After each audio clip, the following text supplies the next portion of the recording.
বাচ্চাদের দাঁত উঠলে নাকি জ্বর হয়, পাতলা পটি হয়, এটা কিন্তু একদমই ভুল ধারণা। মনে রাখবেন, বাচ্চাদের দাঁত উঠলে বাচ্চারা বারে বারে কানে হাত দিতে পারে, মাড়ি একটু ফুলতে পারে, একটু ব্যথা আসতে পারে, সাধারণত বারে বারে পটি হতে পারে, বাট ওটা নর্মাল পটি হবে, কোনো অ্যাবনর্মাল পটি কিন্তু নয়।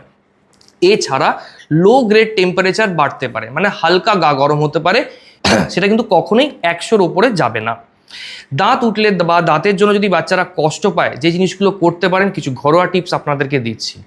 প্রথম হচ্ছে, ভেজা পরিষ্কার কাপড় ডিপ ফ্রিজে রেখে ওটাকে ঠান্ডা করে মাড়িতে ডলতে পারেন, এতেও কিন্তু বাচ্চারা অনেকটা রিলিফ পায়।